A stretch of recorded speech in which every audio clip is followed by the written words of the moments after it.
Hello everyone and good evening. Good evening everyone, welcome to future times. आप सभी का future times के application पे बहुत बहुत स्वागत है। अच्छा, एक बार मुझे कमेंट करके बताइए कि ऑडियो वीडियो सब कुछ क्लियर है ना? हाँ जी, ऑडियो वीडियो सब कुछ क्लियर है।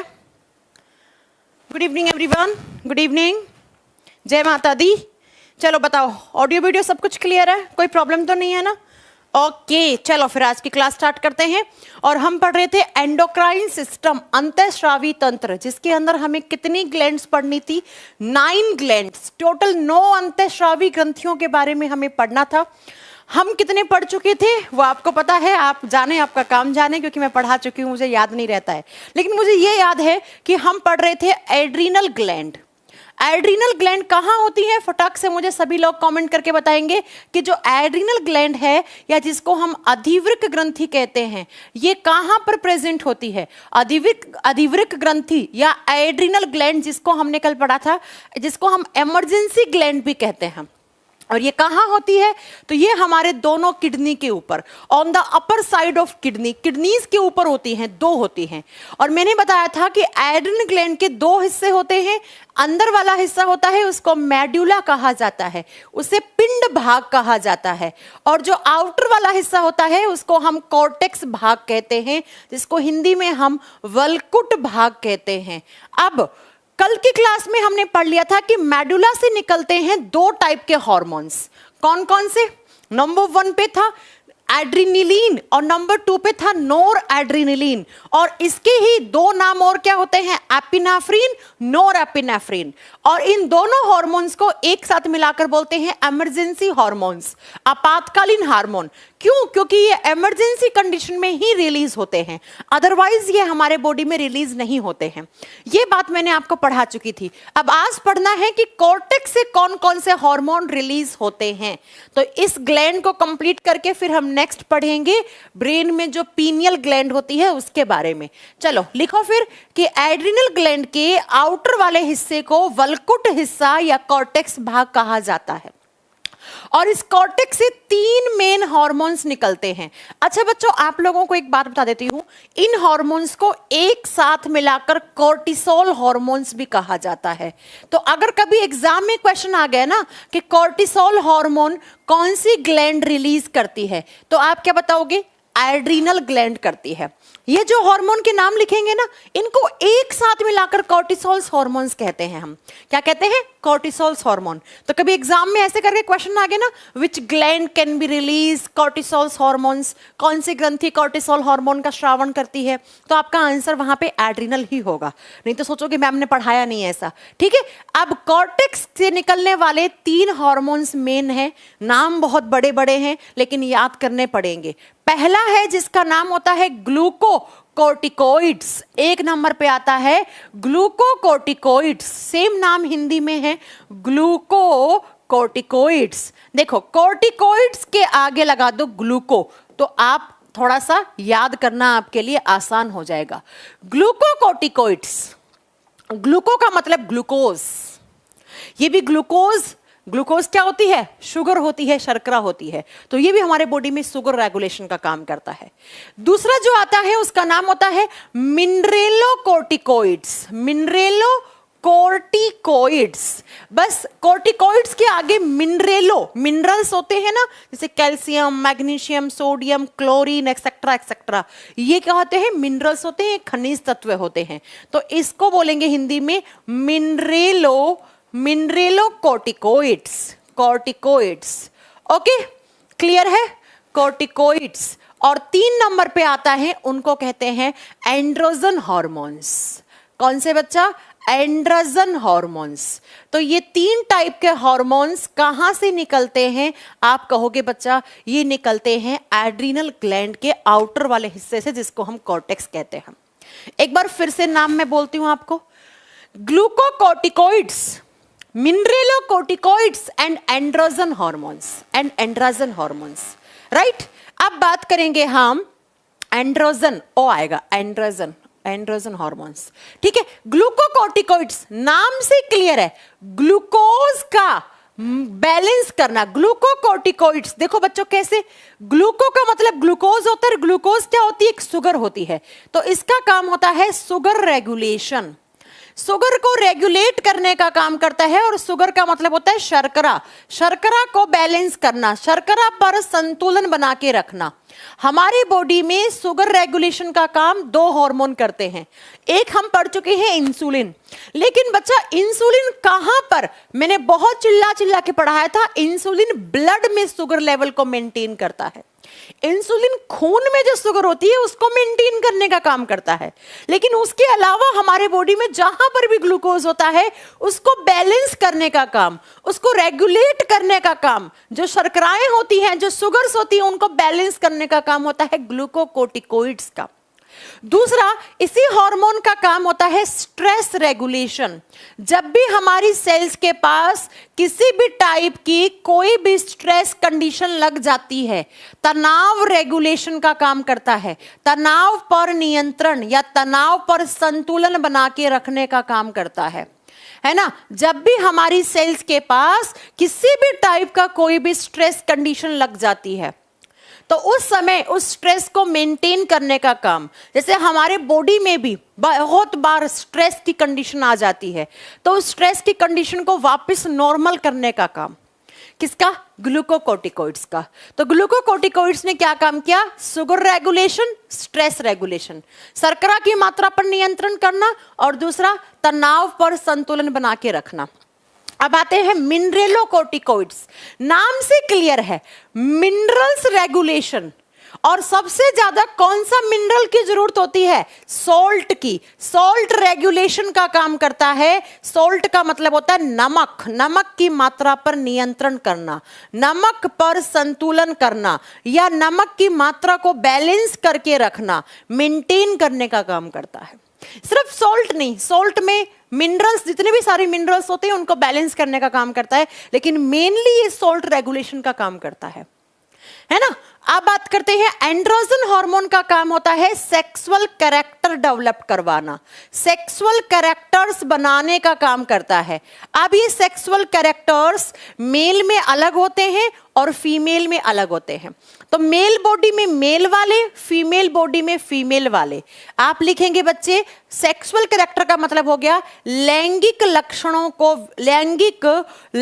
का विकास करवाना, लैंगिक लक्षणों का विकास करवाना। मेल बॉडी में मेल वाले सेक्सुअल कैरेक्टर और फीमेल बॉडी में फीमेल वाले सेक्सुअल कैरेक्टर्स को बनाने का काम करता है कौन से हार्मोन्स, एंड्रोजन हार्मोन। एक बार फिर से सुन लो, कॉर्टेक्स भाग से 3 प्रकार के हार्मोन बनते हैं, 3 प्रकार के हार्मोन रिलीज होकर ब्लड में जाते हैं। मैं पढ़ा चुकी हूं, हार्मोन्स बनती अलग अलग ग्रंथियों से हैं, लेकिन जाके मिक्स कहां हो जाते हैं, हमारे ब्लड में, हमारे खून में।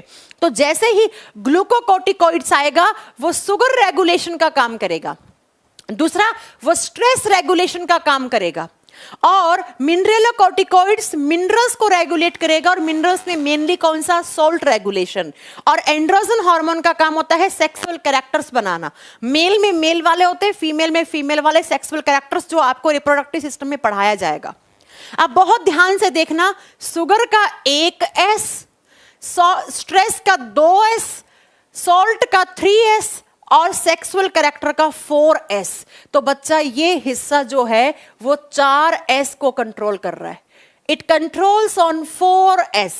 इसीलिए हम एड्रीनल ग्लैंड को 4S ग्लैंड भी कहते हैं, इसीलिए हम अधिवृक्क ग्रंथि को 4S ग्रंथि भी कहते हैं, क्योंकि ये 4 S को कंट्रोल कर रहा है। और 4 S का मतलब क्या हो गया, पहले S का मतलब क्या है, शुगर, दूसरे का क्या है, स्ट्रेस, तीसरे का मतलब क्या है, सॉल्ट, चौथे का मतलब क्या है, सेक्सुअल कैरेक्टर्स। तो आप बताओ कि एड्रीनल ग्लैंड का कौन सा हिस्सा है जो 4S को कंट्रोल कर रहा है, दैट इज कॉर्टेक्स, वल्कुट भाग। और इससे निकलने वाले hormones glucocorticoids, mineralocorticoids, androgen hormones. ठीक ऐसे ही कल मैंने पढ़ाया था कि इसी ग्लैंड के जो इनर वाला हिस्सा होता है मेडुला, वो 3F को कंट्रोल करता है। और 3F का मतलब क्या पढ़ाया था, सभी बच्चे कमेंट करके बताएंगे कि 3F का मीनिंग मैंने क्या पढ़ाया था। तो इसी ग्लैंड के द्वारा 3F को कंट्रोल किया जाता है और इसी ग्लैंड के द्वारा 4S को कंट्रोल किया जाता है। इसीलिए हम इस ग्लैंड को 3F and 4S 3F and 4S gland कहते हैं। 3F का मीनिंग था फियर, फाइट, फ्लाइट, करो या मरो। जब कभी भी किसी चीज से डर लगता है तो डर लगने के बाद उस डर का सामना करना या वहां से भाग जाना। इसीलिए तो हमने इसको कहा था कि 3F को कंट्रोल करने वाली ग्लैंड कौन सी है? Adrenal gland.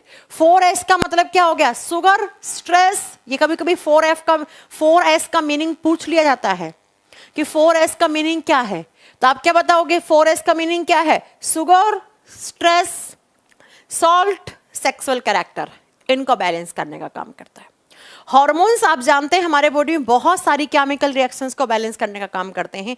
जैसे जैसे हम पढ़ाते जा रहे हैं सब आप हार्मोन्स याद भी करते जा रहे हैं।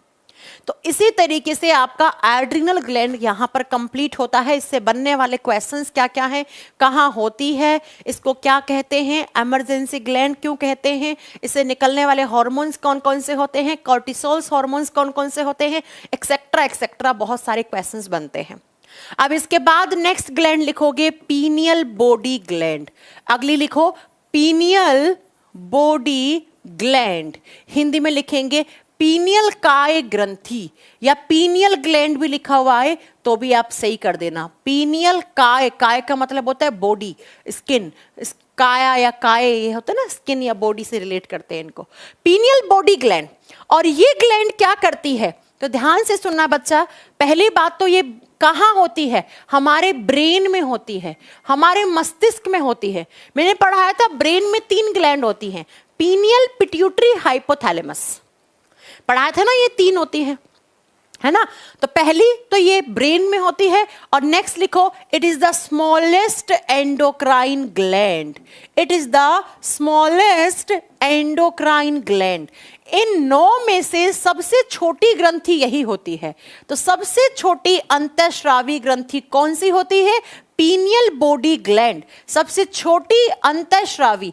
अब सभी लोग कमेंट करके मुझे ये बताओ कि सबसे बड़ी मैंने कौन सी पढ़ाई थी? मैंने पढ़ाया था कि thyroid is the largest endocrine gland. इन 9 में से सबसे बड़ी कौन सी होती है? Thyroid gland. और सबसे छोटी कौन सी होती है? Pineal body gland. लेकिन कभी कभी कुछ बुक्स वाले और कुछ एग्जामिनर सबसे छोटी अंतःस्रावी ग्रंथि पिट्यूटरी को मानते हैं। लेकिन आपको मैं बता दूं pituitary second smallest endocrine gland होती है। सबसे छोटी ये होती है, मिलीग्राम में होती है, 2 से 3 मिलीग्राम का इसका वजन होता है। लेकिन इसके बाद जो छोटी वो पिट्यूटरी। तो कभी कभी ऑप्शन में पिट्यूटरी नहीं होता है, ये होता है, तो इसको ठीक करना है। और कभी कभी ऑप्शन में अगर दोनों आ जाए पिट्यूटरी और पीनियल तो आपको पीनियल को ठीक करना है। लेकिन पीनियल ना हो ऑप्शन में तो पिट्यूटरी आपका सही आंसर हो जाएगा, तब पिट्यूटरी आपका सही आंसर हो जाएगा। ठीक है, समझ में आ गई मेरी बात कि सबसे छोटी यही होती है, ब्रेन में होती है। अब इसी ग्लैंड का नाम होता है बायोलॉजिकल क्लॉक ग्लैंड। इसे कहा जाता है हमारे बॉडी का क्लॉक, घड़ी। जैसे आप घड़ी में देखकर काम करते हैं, 9 बज गया, अरे बाप रे स्कूल कॉलेज जाना है, 12 बज गया स्कूल कॉलेज की छुट्टी हो गई, 2 बज गया ट्यूशन जाना है, अरे 5 बज गया खाना खाना है, 5 बज गया शाम की चाय पीनी है, 8 बज गया रोटी खानी है। ठीक वैसे ही हमारे भगवान ने हमें हमारे बॉडी में भी एक घड़ी लगा के दी है और उसी घड़ी को बोलते हैं जैविक घड़ी। भाई हमारे शरीर में भी तो सारी की सारी केमिकल रिएक्शंस हैं, वो ऑन टाइम पे होनी चाहिए, है ना। सही समय पर अपने जितना भी अपने वाइटल रिएक्शंस हैं, जैविक क्रियाएं हैं, वो ऑन टाइम शुरू होनी चाहिए, ऑन टाइम खत्म होनी चाहिए, अदरवाइज प्रॉब्लम हो जाएगा, है ना। तो ठीक ऐसे जैसे हमारे रूम में घड़ी लगी हुई होती है, उस घड़ी को देखकर हम सारे काम करते हैं। हमारे बॉडी का भी, हमारे शरीर एक मशीन है, मैंने आपको बहुत बार पढ़ाया है, पहली क्लास में बताया है, हमारा बॉडी एक मशीन है। तो इस मशीन में बहुत सारी केमिकल रिएक्शंस होती हैं, उसको भी सही समय पे शुरू करना है, सही समय पे खत्म करना है ना। तो ऐसे ही हमें भगवान ने एक क्लॉक दिया है, बायोलॉजिकल क्लॉक, जैविक घड़ी ग्रंथि कहते हैं इसको। इससे निकलने वाला जो हार्मोन होता है, इस हार्मोन का नाम होता है मेलाटोनिन हार्मोन। इससे निकलने वाला हार्मोन बहुत फेमस है, नाम याद रखिएगा, melatonin hormone. Pineal body gland से जो हार्मोन निकलता है उसका नाम होता है मेलाटोनिन हार्मोन। इस हार्मोन के दो नाम होते हैं, इसको कहते हैं नाइट हार्मोन। नाइट हार्मोन क्यों कहते हैं? क्योंकि ये रात में ज्यादा निकलता है, या इसे कहते हैं हार्मोन ऑफ डार्कनेस, अंधेरे वाला हार्मोन। अब रात में तो अंधेरा ही होता है भाई, है ना, रात में कोई उजेला थोड़ी होता है। तो रात वाला हार्मोन या अंधेरे वाला हार्मोन, डार्कनेस वाला हार्मोन। क्यों? क्योंकि ये सनलाइट में कम बनता है, और जैसे ही सनलाइट गई, अंधेरा हुआ, तो ये ज्यादा बनना शुरू हो जाता है। तो अगर आपसे पूछ लिया, क्या पूछे कि नाइट हार्मोन किसको कहा जाता है, तो आप कहेंगे मेलाटोनिन को नाइट हार्मोन कहा जाता है। या हार्मोन ऑफ डार्कनेस या अंधेरे वाला हार्मोन किसको कहा जाता है, आप कहोगे मेलाटोनिन को कहा जाता है। हाँ बच्चा, साइंस एंड टेक में कुछ अनुराग सर क्लास लेंगे, कुछ एक दो क्लासेस मैं भी लूंगी, डोंट वरी, वो अपलोड भी करवा देंगे। साइंस एंड टेक लाइव ना भी पढ़ो तब भी चल जाएगा काम, और सभी बच्चों को पढ़ना भी नहीं होता है साइंस एंड टेक, ठीक है। चलो सुन ली मेरी बात, मेलाटोनिन हार्मोन या नाइट हार्मोन कहते हैं इसको। अब ये मेलाटोनिन हार्मोन क्या करता है?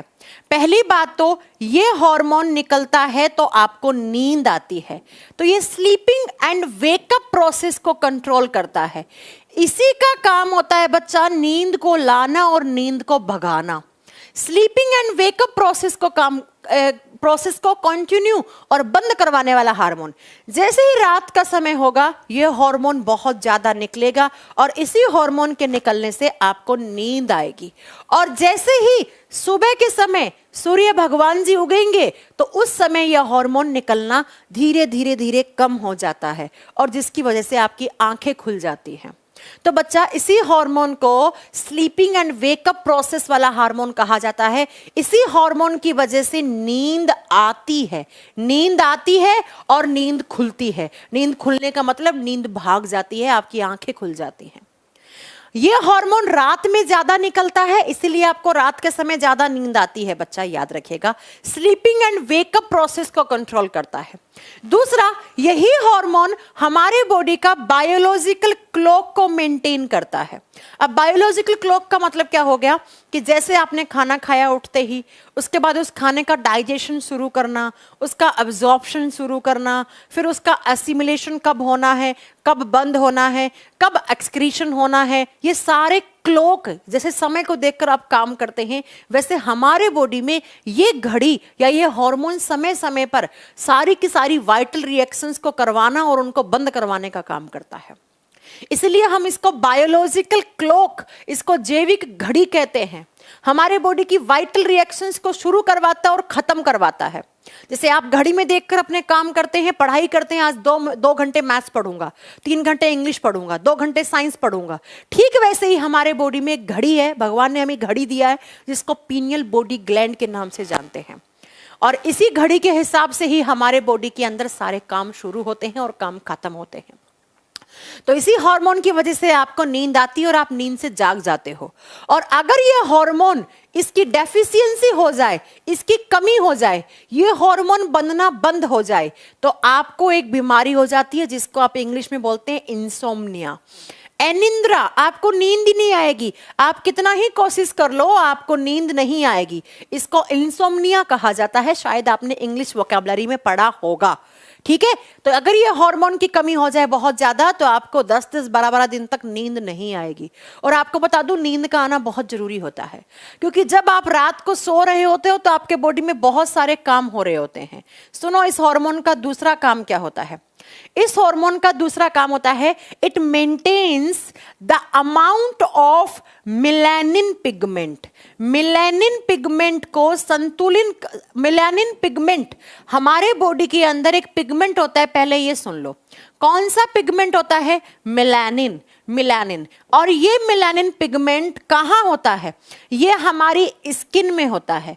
आपकी जो स्किन है ना, आपकी जो त्वचा है ना, इसका जो रंग है ना, इसका कलर जो है ना, वो इसी पिगमेंट की वजह से है। हमारी स्किन का कलर मेलानिन पिगमेंट की वजह से होता है। अगर ये मेलानिन थोड़ा सा ज्यादा बन जाता है तो आपकी स्किन डार्क कलर की हो जाती है। डार्क का मतलब थोड़ा सा आपकी स्किन का कॉम्प्लेक्शन बढ़ जाता है, ठीक है, सांवले रंग के हो जाते हो। और अगर ये कम हो जाता है तो आप कुछ ज्यादा ही आपकी स्किन व्हाइट कलर की हो जाती है, व्हाइटिश हो जाती है स्किन। जैसे अंग्रेजों में मेलानिन कम होता है इसलिए वो कुछ ज्यादा ही गोरे होते हैं, है ना। हम लोगों में सही अमाउंट में होता है, हम इंडियंस में, इसलिए हम इंडियंस का ऐसा कलर होता है, राइट। तो याद रखिएगा बच्चा, हमारी स्किन को कलर देने वाला पिगमेंट मेलानिन पिगमेंट होता है। अगर ये मेलानिन थोड़ा सा ज्यादा हो जाता है तो उसको डार्क कॉम्प्लेक्शन या हम गेहुआ या आप क्या बोल देते हो सांवला रंग कह देते हो, और अगर ये थोड़ा सा कम होता है तो ये कुछ ज्यादा ही इंसान गोरा सा दिखने लग जाता है। वैसे गोरा काला कोई नहीं होता है, इंसान के लक्षण होने चाहिए, स्किन का तो कलर एक ही होता है हमारा, है ना। आपने देखा होगा तिल होते हैं ना, मोल, जिसको इंग्लिश में मोल कहते हैं। ये तिल जो होते हैं ना काले कलर के होते हैं। तो तिल क्यों बनते हैं आपको पता है? जब मेलानिन एक जगह आके इकट्ठा हो जाता है तो आपको तिल बन जाता है उस जगह, उसको हम मोल कह देते हैं। मेलानिन हमारे बालों में भी होता है। अगर मेलानिन बालों में बहुत ज्यादा होता है, क्योंकि बाल काले कलर के होते हैं तो बालों में ज्यादा होना चाहिए, और अगर किसी के बालों में मेलानिन कम हो जाता है तो उसको सफेद बाल भी हो सकते हैं, उसके बाल सफेद भी हो सकते हैं। बाल सफेद होने के कारण बहुत सारे हैं, जिसमें से एक कारण ये भी होता है कि आपकी बॉडी में मेलानिन की मात्रा में कमी आ गई है, ठीक है। तो बच्चा मेलानिन पिगमेंट को बैलेंस करने का काम करता है, को मेंटेन करने का, मेंटेन लिखो, मेंटेन करता है, मेंटेन करने का काम करता है, करने का कार्य करता है। इसका मीनिंग क्या है अभी समझाते हैं हम आपको। आपने देखा होगा धूप में, सनलाइट में आपकी स्किन का कलर थोड़ा सा डार्क हो जाता है। जैसे गर्मियों में क्या होता है, बहुत ज़्यादा जून जुलाई के मौसम में जब बहुत ज़्यादा सनलाइट पड़ती है तो आपने टी शर्ट पहन रखी है यहाँ तक की स्लीव्स की, तो यहाँ अलग कलर होता है आपकी स्किन का और यहाँ अलग कलर होता है, क्योंकि बच्चा सनलाइट की प्रेजेंस में, सूर्य के प्रकाश की उपस्थिति में ये मेलानिन ज़्यादा बनता है। ध्यान से सुनना, सनलाइट की प्रेजेंस में मेलानिन ज़्यादा बनता है, मेलाटोनिन कम बनता है। दोनों अलग अलग बातें हैं, एक साथ मिक्स मत कर देना। तो जैसे ही सनलाइट पड़ी आपकी स्किन के ऊपर, ये मेलानिन ज्यादा हो गया और आपकी स्किन थोड़ी सी काली पड़ने लग जाती है गर्मियों में, मतलब टैनिंग, जिसको हम टैनिंग बोलते हैं कि स्किन पे टैनिंग हो गई है। अब क्या होगा, रात में आप जैसे ही सोओगे तो आपके बॉडी में मेलाटोनिन निकलेगा और ये मेलानिन जो ज्यादा निकला था उसको कम कर देगा। ये मेलानिन पिगमेंट को मेंटेन करने का काम करता है। किसको? मेलानिन पिगमेंट को मेंटेन करने का काम करता है, कि जो मेलानिन ज्यादा बन गया था उसको वापस बैलेंस करने का काम करता है। चीजों का बैलेंस होना बहुत जरूरी है हमारे बॉडी में, है ना। तो बच्चा, इस हार्मोन के काम क्या क्या है सुन लो। यह ग्रंथि हमारे ब्रेन में होती है, यह सबसे छोटी अंतःस्रावी ग्रंथि होती है। इसी को हम बायोलॉजिकल क्लॉक ग्लैंड भी कहते हैं, क्योंकि यह हमारे बॉडी के अंदर एक घड़ी की तरह काम करती है। आपको नींद दिलवाएगी, स्लीपिंग नींद इसी की वजह से आती है। यह हार्मोन, इससे निकलने वाला हार्मोन होता है मेलाटोनिन हार्मोन। ये पीनियल ग्लैंड निकालती है मेलाटोनिन हार्मोन को। जैसे ही निकलता है, रात में ज्यादा निकलता है तो आपकी आंखें लग जाती हैं, आपको नींद आ जाती है। नहीं कम, धीरे धीरे जैसे सूर्य उगने वाला होगा इसका सिक्रेशन कम होने लग जाता है, आपकी आंखें खुल जाती हैं। और उसके बाद ये हार्मोन पूरे दिन का जो आपका एक साइकिल है, जो आपका एक डाई यूरेनल साइकिल, इसके लिए यूपीएससी एक शब्द यूज करता है, डाई यूरेनल साइकिल। दैनिक जीवन चक्र जो है आपका, जो आपकी पूरा दिनचर्या है, दैनिक जीवन चक्र मतलब एक दिन के अंदर जो आपके बॉडी में पूरा का पूरा एक साइकिल चल रहा है, डाइजेशन का, रेस्पिरेशन का, सर्कुलेशन का, एक्सक्रीशन का, उस पूरे साइकिल को बनाने का काम इसी का ही होता है। तो अगर आप ऐसा भी अगर एग्जाम में आ जाए ना, किस हार्मोन की वजह से आपको नींद आती है, किस हार्मोन के कम बनने से आपकी आंखें खुल जाती हैं, कौन से हार्मोन की कमी से इंसोम्निया हो जाता है, अनिद्रा की स्थिति आ जाती है, नींद नहीं आती है बिल्कुल, कौन सा हार्मोन हमारी स्किन के कलर के लिए रिस्पॉन्सिबल है, मेलाटोनिन, कौन सा हार्मोन हमारी स्किन के कलर को वापस सही करने का काम करता है, मेलाटोनिन। स्किन को कलर कौन देता है? मेलानिन पिगमेंट देता है। डाई यूरेनल साइकिल को मेंटेन कौन करता है? दैनिक जीवन चक्र को कौन सी घड़ी मेंटेन करती है? तो बायोलॉजिकल घड़ी। और बायोलॉजिकल घड़ी कौन सी है आप बताओगे? पीनियल बॉडी ग्लैंड है, पीनियल काय ग्रंथि है। तो इतना आपको पीनियल बॉडी ग्लैंड के बारे में याद रखना था, इससे ज्यादा आपको कुछ याद नहीं रखना है, ठीक है। तो हमारी यहां आते आते 6 ग्रंथियां कंप्लीट हो गई हैं। थायराइड, पैराथायराइड, थाइमस चेस्ट में होती है, फिर पैनक्रियास पढ़ा, फिर एड्रिनल पढ़ा, फिर ब्रेन में कौन सी एक पर डाली है हमने ब्रेन की पीनियल बॉडी ग्लैंड, राइट। अब नेक्स्ट पढ़ोगे 7 नंबर पे, 7वीं कौन सी, 7वीं नंबर पे लिखोगे गोनेड्स, और गोनेड्स को कहा जाता है लैंगिक जनन ग्रंथि। नाम से ही क्लियर है, लैंगिक जनन ग्रंथि का मतलब हो गया जो जनन करवाने में सहायक हैं, जो रिप्रोडक्शन में सहायक होती हैं, जो क्या करवाती है हमारे बॉडी में, रिप्रोडक्शन का काम करवाती हैं। देखो जनन का मतलब होता है रिप्रोडक्शन, प्रजनन, जो रिप्रोडक्शन में हेल्प करती हैं। और गोनेड्स बच्चा मेल में अलग होती है और फीमेल में अलग होती है, लड़कियों में अलग होगी और लड़कों में अलग होगी। मेल गोनेड्स का नाम क्या होता है, मेल गोनेड्स को कहा जाता है टेस्टिस, लिखेंगे नर जनन ग्रंथि। नर जनन ग्रंथि अलग होगी, दिख तो रहा है ना ये कलर, हाँ, नर जनन ग्रंथि अलग होगी और मादा फीमेल गोनेड्स अलग होता है बच्चा, फीमेल गोनेड्स, मादा जनन ग्रंथि अलग होती है, मादा जनन ग्रंथि दोनों अलग अलग होती हैं। जब बात करते हैं ये कहाँ होती हैं, तो मेल और फीमेल दोनों ही बॉडी में ये बिलो इंटेस्टाइन, आंतों के नीचे होती हैं। रिप्रोडक्टिव रीजन में होती हैं ये, जहां पर रिप्रोडक्टिव ऑर्गन्स होते हैं वहां पर बिलो इंटेस्टाइन्स, बिलो इंटेस्टाइन्स,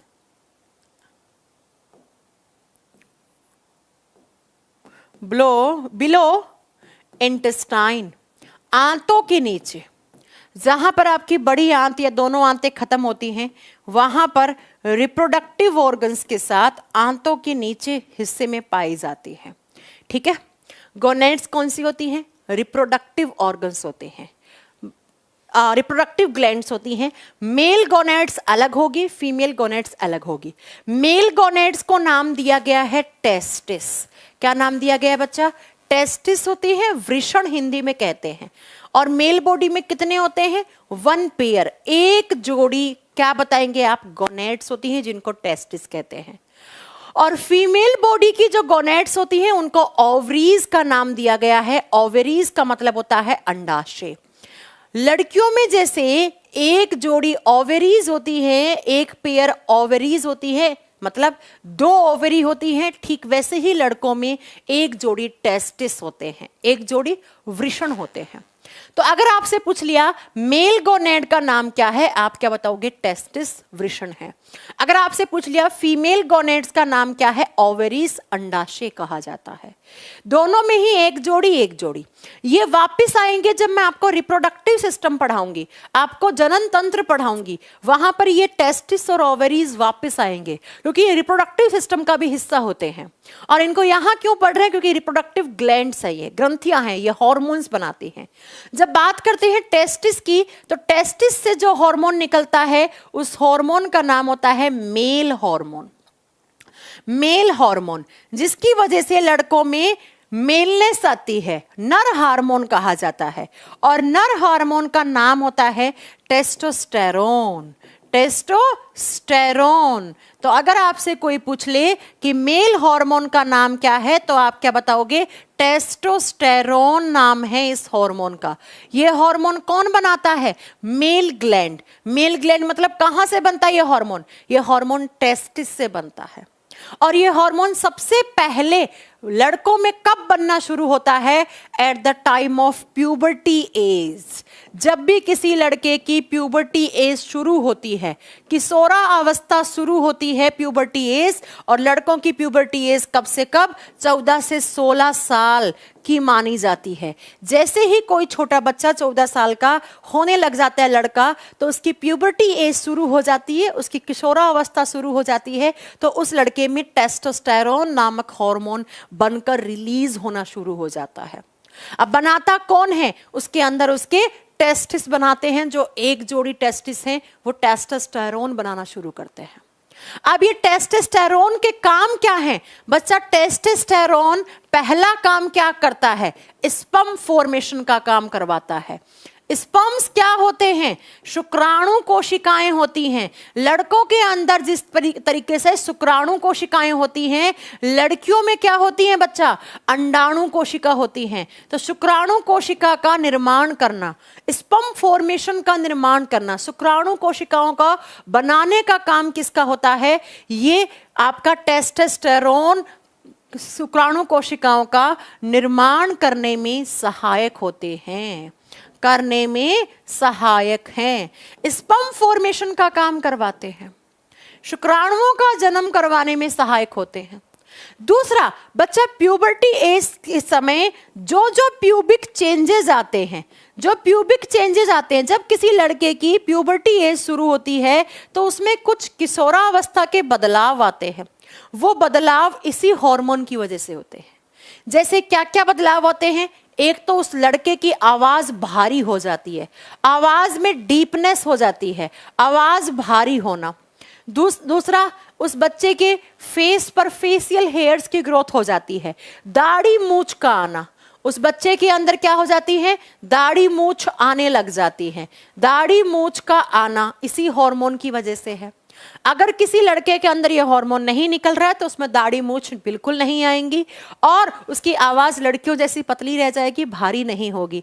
उसके साथ साथ उस बच्चे का फिजिकल ग्रोथ करवाने का, फिजिकल ग्रोथ करवाता है, उसके बॉडी की ग्रोथ करवाता है, उसके बाइसेप्स ट्राइसेप्स डोले सोले बन जाते हैं। आपने देखा होगा कि 12-13 साल का लड़का है, उसके एकदम पतले पतले हाथ पांव से होते हैं, अचानक से उसका फिजिक चेंज हो जाता है पूरा, ये डोले सोले बनने लग जाते हैं, बाइसेप्स ट्राइसेप्स की ग्रोथ हो जाती है, आवाज भारी हो जाती है, उसकी दाढ़ी मूंछ आने लग जाती है और साथ में उस बच्चे के जो रिप्रोडक्टिव ऑर्गन्स होते हैं उनकी भी ग्रोथ होती है। उसी समय रिप्रोडक्टिव ऑर्गन्स की ग्रोथ होने लग जाती है। रिप्रोडक्टिव ऑर्गन्स की ग्रोथ होना शुरू हो जाती है, ग्रोथ शुरू हो जाती है। रिप्रोडक्टिव ऑर्गन्स का मीनिंग है जो रिप्रोडक्टिव ऑर्गन्स हैं, जो जनन में सहायक होते हैं, उनकी ग्रोथ, उनकी वृद्धि होना शुरू हो जाती है और उस बच्चे में उसी समय से स्पर्म्स फॉर्मेशन का काम शुरू होने लग जाता है। स्पर्म्स फॉर्मेशन, शुक्राणु बनना शुरू हो जाते हैं लड़कों के अंदर। तो जो मेलनेस होती है, मेल हार्मोन इसे क्यों कहते हैं? क्योंकि मेल वाले कैरेक्टर बना रहा है ये हार्मोन।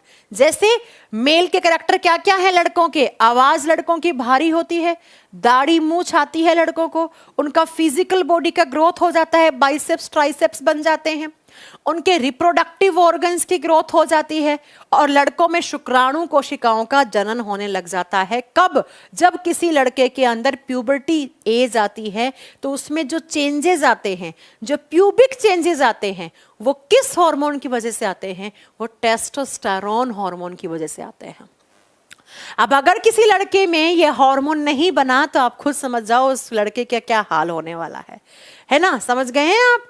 उस लड़के की फिर उसमें लड़कियों वाले लक्षण आ जाएंगे। फिर मत कहना कि मैम क्या बोल रही हैं, ये मैं नहीं, है तो साइंस कह रही है आपकी।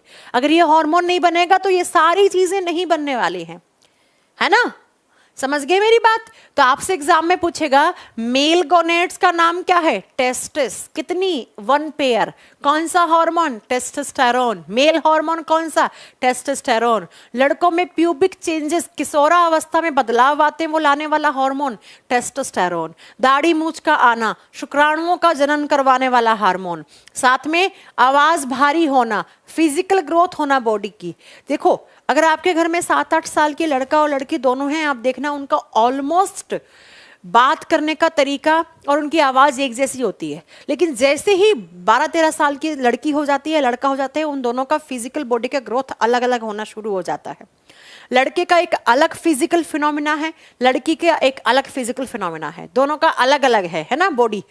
तो वही चेंजेस किसकी वजह से आते हैं? मेल और फीमेल हार्मोन्स की वजह से आते हैं।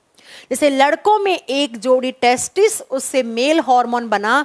लड़कियों में जो एक जोड़ी ओवरीज होती हैं, अंडाशय होती हैं, ये क्या बनाती हैं? ये बनाती हैं फीमेल हार्मोन, फीमेल हार्मोन। और ये फीमेलनेस क्रिएट करता है। मादा हार्मोन, मादा का मतलब है लड़कियों वाला हार्मोन जो लड़कियों में बनते हैं, और लड़कियों वाला हार्मोन जो होता है वो होता है बच्चा एस्ट्रोजन। लिखा जाता है ओ से, प्रोनाउंस करते हैं एस्ट्रोजन, ओ साइलेंट हो जाता है प्रोनाउंसिएशन के समय। एस्ट्रोजन, एस्ट्रोजन हार्मोन, और एस्ट्रोजन हार्मोन को ही हम कहते हैं फीमेल हार्मोन। क्यों? क्योंकि जैसे टेस्टोस्टेरोन ने लड़कों वाले लक्षण बनाए हैं, वैसे ही लड़कियों में एस्ट्रोजन हार्मोन होता है जो लड़कियों वाले लक्षण बनाता है। जैसे लड़कियों वाले लक्षण का मतलब क्या हो गया? जब कभी किसी लड़की की प्यूबर्टी एज स्टार्ट होती है, प्यूबर्टी एज का मतलब है जब कभी किसी महिला की किशोरा अवस्था शुरू होती है, तो उस महिला के अंदर जो बदलाव आते हैं, जो प्यूबिक चेंजेस आते हैं, वो क्या क्या आते हैं वो सुन लो आप। सबसे पहला चेंज क्या आता है? आवाज पतली हो जाती है। आवाज का पतला होना, लड़की पतली नहीं, आवाज पतली। यहाँ पतली का मतलब लड़की पतली नहीं है ना आप क्या लिखोगे? आवाज पतली हो जाना, मधुर हो जाती है लड़कियों की आवाज। अब लड़के गुस्सा हो जाएंगे क्लास में कि हमारी आवाज मधुर नहीं है क्या? नहीं, आपकी आवाज भी मधुर है, लेकिन कौवे की जैसी, और लड़कियों की कोयल की जैसी। ठीक है, चलो। आवाज पतली होना, लड़कियों की आवाज बहुत पतली हो जाती है, सुरीली हो जाती है ना, इसलिए फीमेल सिंगर ज्यादा होती है। अब लड़के मुझे पता है गुस्सा होने ही वाले हैं थोड़ी देर में। नेक्स्ट आप बताओगे बच्चा दूसरा चेंजेस, लड़कियों के अंदर सबसे बड़ा चेंजेस आता है क्या? उन लड़कियों के अंदर मेंस्ट्रुअल साइकिल शुरू हो जाती है, लड़कियों के अंदर मासिक धर्म चक्र शुरू हो जाता है, मेंस्ट्रुअल फ्लो शुरू हो जाता है। जैसे ही लड़की 12-13 साल की होती है, उसमें प्यूबर्टी एज शुरू हो जाता है। लड़कियों की प्यूबर्टी एज थोड़ी पहले शुरू होती है, लड़कों की थोड़ी सी 1-2 साल बाद शुरू होती है। लड़कियों की 11-12 साल से ही शुरू हो जाती है। उस लड़की के अंदर पहली बार menstrual flow, menstrual cycle start हो जाती है। उस लड़की के अंदर जो अंडे बनते हैं वो अंडे ब्लड के थ्रू बाहर निकल जाते हैं। हर महीने 28 दिन के बाद उस महिला के अंदर मेंस्ट्रुअल फ्लो स्टार्ट हो जाता है। क्यों? क्योंकि उस लड़की के अंदर क्या बनना शुरू हो जाते हैं? ओवम फॉर्मेशन का काम शुरू होने लग जाता है। ओवम का मतलब है अंडाणु, अंडाणु बनना शुरू हो जाते हैं। अंडाणु का जन्म शुरू हो जाता है, अंडाणु बनना शुरू हो जाते हैं। अब ये अंडाणु कब चाहिए? जब कोई लड़की प्रेग्नेंट होती है, तब उस समय स्पर्म्स और ओवम मिलता है। लेकिन अब 11-12 साल की लड़की को तो प्रेग्नेंट नहीं होना है ना, तो उसके अंडे क्या करते हैं? ब्लड के थ्रू बाहर निकल जाते हैं। उसी साइकिल को मेंस्ट्रुअल साइकिल कहा जाता है। राइट। नेक्स्ट आप बताओगे कि लड़कियों में चेस्ट वाले पार्ट में ब्रेस्ट फॉर्मेशन का काम होने लग जाता है। ब्रेस्ट फॉर्मेशन का मतलब है लड़कियां आगे चलकर जब मां बनती हैं तो वो अपने बच्चों को दूध पिलाती हैं, तो उनकी चेस्ट में ब्रेस्ट बनने लग जाते हैं। इसका मतलब क्या हो गया? दूध बनाने वाली ग्रंथियां बनना शुरू हो जाती हैं। उनका विकास, बनना नहीं, बनती तो बचपन से ही है। मिल्क प्रोड्यूसिंग ग्लैंड्स होती हैं, उनकी ग्रोथ शुरू हो जाती है। दूध बनाने वाली ग्रंथियां लड़कियों की वो क्या होने लग जाती हैं? मैच्योर होने लग जाती हैं, उनका डेवलपमेंट शुरू हो जाता है ना। तो बच्चा, जैसे लड़कों के अंदर कुछ प्यूबिक चेंजेस आते हैं, वैसे ही लड़कियों में भी कुछ प्यूबिक चेंजेस आते हैं, कुछ बदलाव आते हैं। जैसे लड़की की आवाज का पतला हो जाना, मेंस्ट्रुअल साइकिल, मासिक धर्म चक्र शुरू हो जाना। मेंस्ट्रुअल साइकिल का मतलब है, आगे पढ़ाऊंगी मैं आपको रिप्रोडक्टिव सिस्टम में, 28 दिन के बाद हर एक महिला में 11-12 साल के बाद क्या होने लग जाता है? मेंस्ट्रुअल फ्लो, ब्लीडिंग होने शुरू हो जाती है, जिस ब्लीडिंग के अंदर हर महीने जो अंडे बनते हैं वो अंडा बाहर निकल जाता है।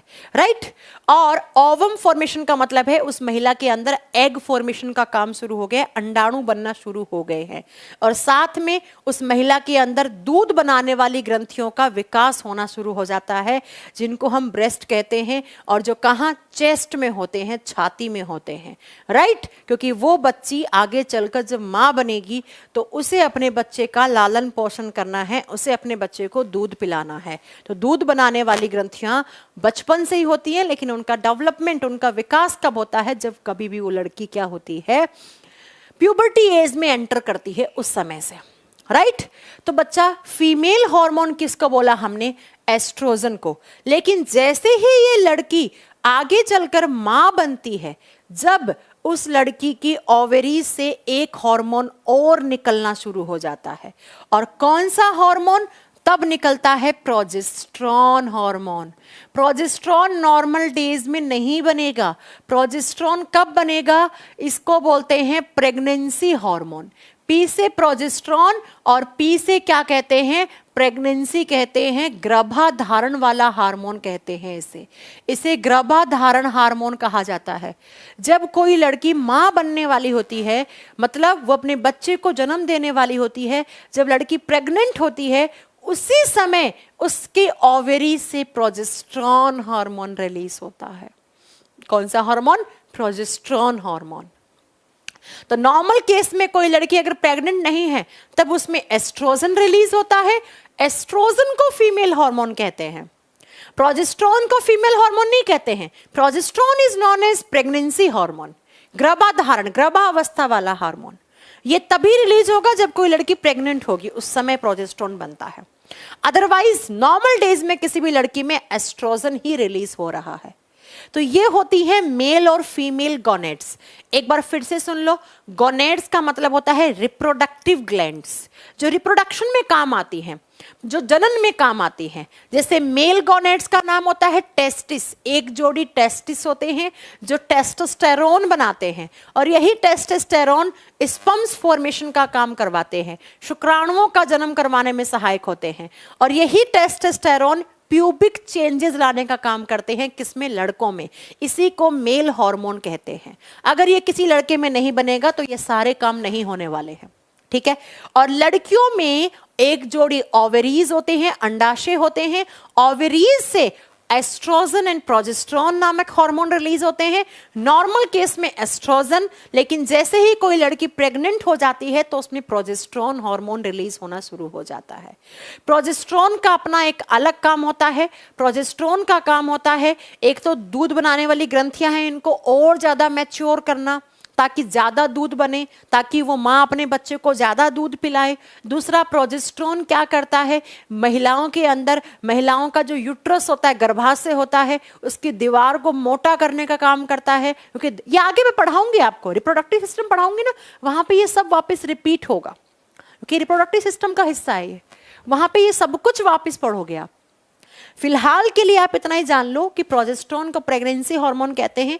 आगे जब आपको रिप्रोडक्टिव सिस्टम पढ़ाऊंगे तो वापस रिपीट होके वापस चीजें आएंगी ये, राइट। तो ये आपकी इसके साथ 7 ग्लैंड्स कंप्लीट हो गई हैं। अब आपकी सिर्फ 2 ग्रंथियां बची हैं। एक तो पिट्यूटरी, जिसको हम मास्टर ग्लैंड कहते हैं, पीयूष ग्रंथि जिसको हिंदी में कहते हैं, हिंदी में इसको पीयूष ग्रंथि। 8 नंबर पे पीयूष ग्रंथि या मास्टर ग्लैंड, और 9 नंबर पे लास्ट वाली बची है हाइपोथैलेमस। और ये दोनों ही कहाँ पे होती हैं? Both are present in our brain. ये दोनों हमारे मस्तिष्क में पाई जाती हैं, दिमाग में होती हैं ये दोनों। मैंने कहा था हमारे ब्रेन में 3 होती हैं। एक आज पढ़ाया पीनियल बॉडी ग्लैंड, पीनियल काय ग्रंथि, और ये 2 कल पढ़ोगे, ये थोड़ी बड़ी बड़ी होती हैं। 1 क्लास लगेगी इनको पढ़ने में, और कल आपका ये चैप्टर फिनिश हो जाएगा। 1 क्लास कल की, और कल आपका ये चैप्टर खत्म, और परसों से एक नया चैप्टर शुरू करेंगे, राइट। तो इस तरीके से आपका एंडोक्राइन सिस्टम आपका कंप्लीट होने की कगार पे है बच्चा, और ये बहुत ही अच्छे से